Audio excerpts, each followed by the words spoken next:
여러분 안녕하십니까? 헬로티비 뉴스입니다. 요즘 2030 세대 표심을 분석하는 뉴스가 부쩍 늘었습니다. 이번 대선에서 승패를 가를 변수로 작용할 가능성이 높기 때문인데요. 여론조사 전문가들은 최근 2030 세대는 진보냐 보수냐의 진영 논리보다는 자신들의 삶과 직결된 정책에 더 큰 관심을 갖고 있다고 말합니다. 네, 물건을 살 때도 품질과 가격을 깐깐하고 꼼꼼하게 비교하듯 투표권도 그렇게 행사한다는 얘기죠? 네, 맞습니다. 단순히 환심을 사기 위한 공약이 아닌 현실적인 공약이 나왔으면 합니다. 단계적 일상 회복을 함께하는 헬로티비 뉴스, 오늘도 힘차게 시작합니다. 부산교육감 중도 보수 진영 후보가 하윤수 전 부산교대총장과 박종필 전 부산교육청 장학관 등 2명으로 압축됐습니다. 단일화 추진위는 최종 여론조사를 통해 다음 달 중 단일 후보를 선출할 계획입니다. 부산의 진산 금정산이 완연한 가을로 물들었습니다. 부쩍 쌀쌀해진 초겨울 날씨지만 가을 산행을 즐기는 시민들의 발길이 이어지고 있습니다.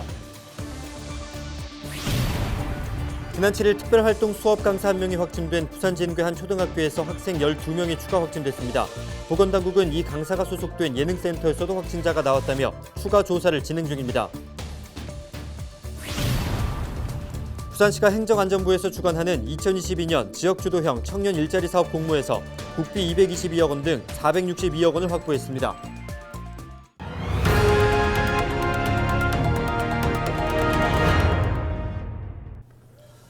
내년 지방선거를 앞두고 중도보수 교육감 후보들의 단일화가 추진 중인데요. 1차 결과가 나왔죠? 네, 9일 1차 컷오프 결과가 나왔는데요. 2명으로 압축됐습니다. 다음 달이면 최종 단일 후보가 선정될 예정입니다. 하지만 그 과정이 매끄럽지는 않은 것 같습니다. 중도 사퇴도 있고 또 깜깜이 선거라는 지적도 나오고 있잖아요. 네, 그렇습니다. 단일화 과정의 불합리성, 공정성에 문제를 제기하는 목소리도 있죠. 차선영 기자가 보도합니다.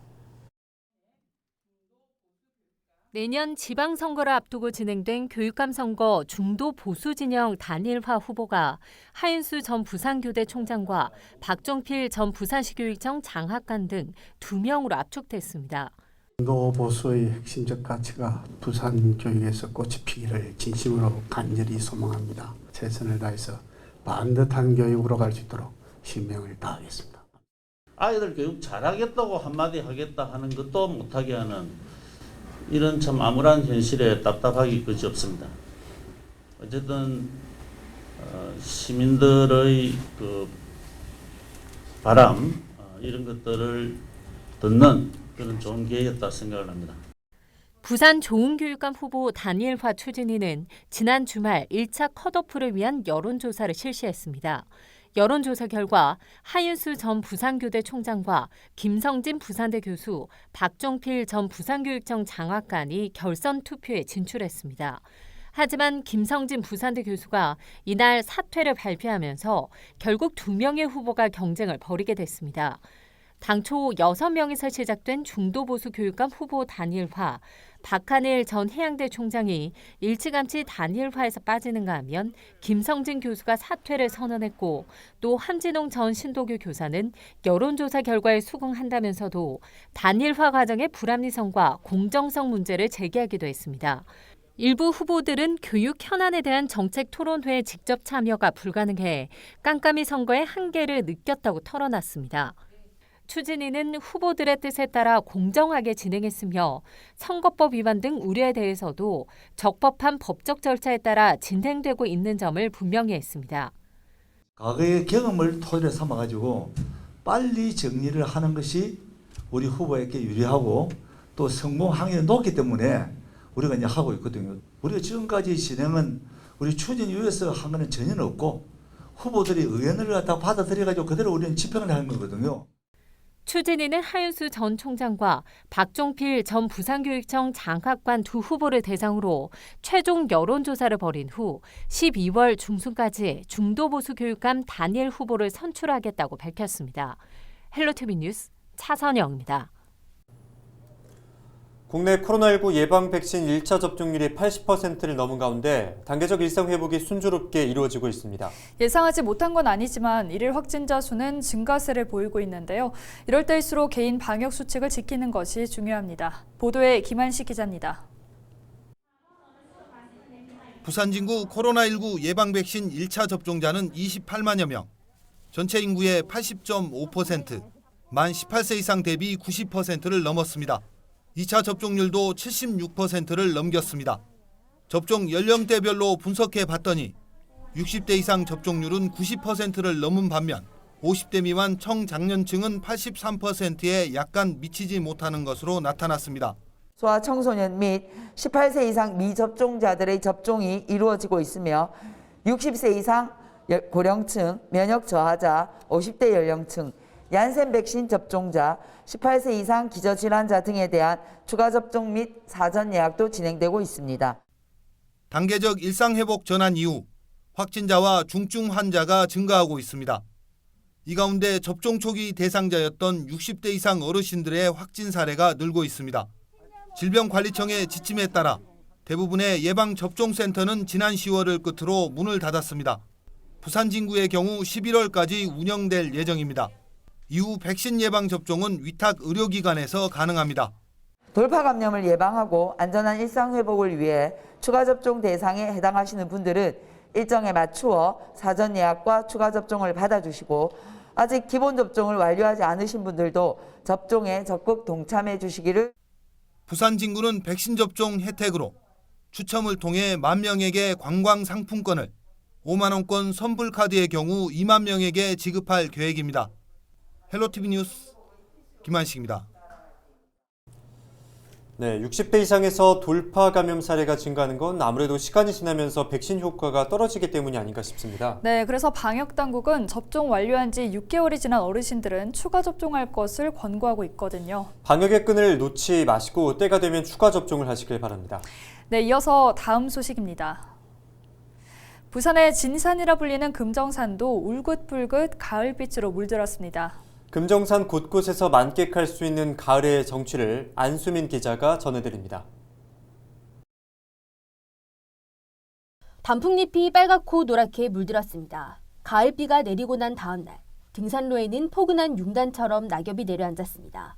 사시사철 옷을 갈아입으며 계절의 변화를 보여주는 금정산. 부쩍 쌀쌀해진 초겨울 날씨지만 가을 산행을 즐기려는 시민들의 발길이 이어집니다. 저는 등산하는 이유가 위에서 봤을 때 이제 풍경이나 이런 게 딱 뚫려 있는 이런 걸 좋아하는데 여기는 지금 사방이 다 뚫려 있어서 그 풍경, 배경, 뷰가 너무 좋은 것 같아요. 금정산 북문 일대입니다. 낙엽길을 따라가다 보면 지천으로 펼쳐진 억새를 만날 수 있습니다. 단풍처럼 화려하진 않지만 소박한 매력으로 출렁이는 억새도 가을의 진풍경을 연출합니다. 부산 어디서나 쉽게 찾을 수 있는 진산. 금정산에 오르는 일은 언제나 설렘으로 가득합니다. 능선을 타면서 이 부산시 전경이 다 보입니다. 그리고 곳곳에 정말로 아름다운 명소들이 참 많고요. 또 제가 오랫동안 금정산을 타면서 느낀 거는 금정산은 어머니 품속 같은 그런 아늑한 산입니다. 금정산 자락에 자리 잡은 범어사입니다. 600년 세월을 견뎌낸 은행나무가 장엄한 자태로 시민들을 반깁니다. 울긋불긋 단풍이 물든 산이 사찰을 감싸고 있어 마치 한 폭의 그림 같습니다. 선선한 바람에 흔들리는 풍경 소리는 가을의 정취를 더합니다. 돌담길을 따라 걸으며 시민들은 또 하나의 추억을 남깁니다. 당분간 비 소식은 없어서 금정산을 찾는 등산객들의 발길은 이어질 것으로 보입니다. 헬로티비 뉴스 안수민입니다.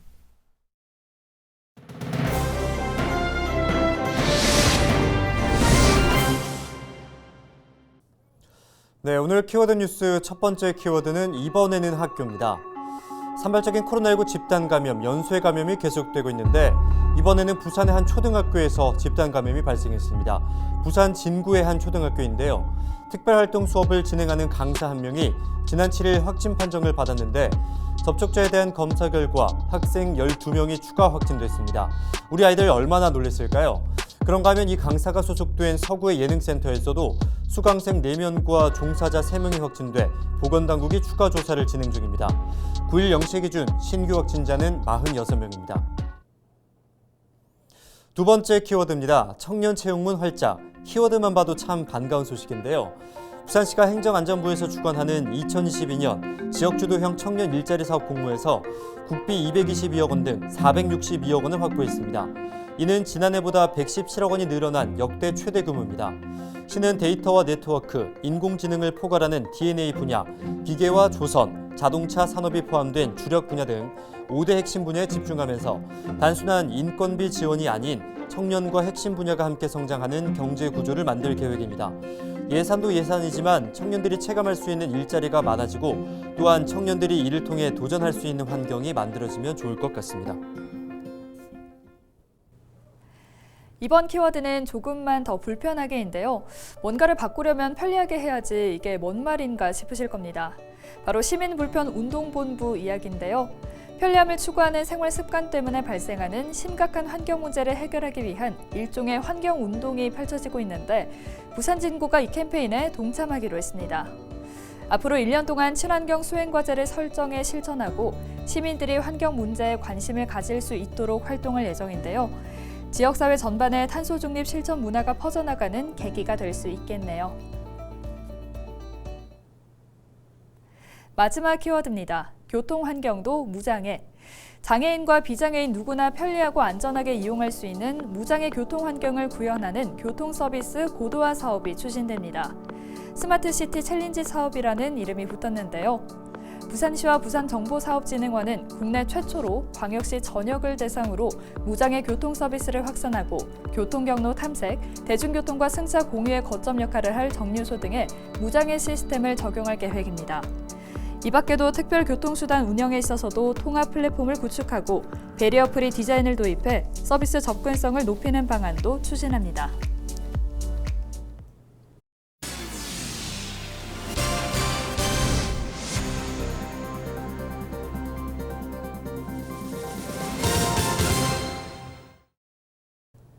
해수부가 매년 전국 해수욕장에 대해 이용객 만족도와 방역, 안전 등을 평가해 우수 해수욕장을 선정하고 있습니다. 그런데 부산 지역 7개 해수욕장이 2년 연속 선정되지 못하는 불명예를 기록한 것으로 나타났습니다. 김윤정 기자입니다. 해양수산부 선정 2020년 우수 해수욕장에 부산 지역 해수욕장이 한 곳도 선정되지 못했습니다. 2012년 광안리 해수욕장을 시작으로 2015년 해운대와 송정, 2017년과 2018년에는 일광, 다대포 등이 연속 선정되면서 해양 관광도시라는 자존심을 겨우 지켜왔지만 최근 2년 동안 한 곳도 이름을 올리지 못한 것입니다. 문제는 부산시 담당 부서인 관광마이스산업국이 선정 여부조차 몰랐다는 사실입니다. 김태훈 부산시의회 행정문화위원장은 행정사무감사에서 원인을 찾아 개선책을 마련해야 한다고 질타했습니다. 우수 해수욕장이 선정이 안 됐다. 그 원인이 뭐냐라는 거 이제 파악을 해서 그 원인을 분석해서 문제점을 해결을 하는 게 일반적인 절차라고 저는 보여졌는데, 근데 그런 내용들 아예 그런 내용들 자체도 숙지를 못하고 있으니 그렇게 되면 원인도 파악을 하지 못할 텐데, 그러면 어떻게 문제를 해결할 것이냐라는 게. 지난해 해수욕장 출입자 관리를 위한 안심콜과 체온 스티커 등 실효성이 떨어진 전시 행정에 그쳤다고 말했습니다. 또 부산 지역 해양 관광 콘텐츠는 심각할 정도로 부족하다며 개선점을 찾아야 한다고 촉구했습니다. 각 해수욕장마다 이제 특화된 여러 가지 서핑이라든지 서프라든지 해양 힐링 치유 프로그램이라든지 이런 것들을 이제 확대해 나가겠다. 그런 답변을 하긴 했는데 단순하게 이게 프로그램만 강화시킨다고 될 문제가 아니라 시민분들께서 느끼고 있는 해수욕장의 그런 애로점들을 발굴을 해서 개선을 해 나가는 게 저는 중요하다고 더 보여지거든요. 한편 제대욱 의원은 코로나19로 지역 관광업계의 절박한 상황에서 추경에 편성된 부산 관광 마이스 육성진흥기금 예산 20억 원의 집행 실적이 전무하다고 꼬집었습니다. 국제관광도시 부산의 부끄러운 민낯이라며 부산시의 관광정책 목표를 재설정해야 한다는 목소리를 높였습니다. BTV 뉴스 김윤정입니다. 이상으로 뉴스를 마칩니다. 저희는 내일 지연민과 함께하겠습니다. 함께해 주신 여러분 고맙습니다.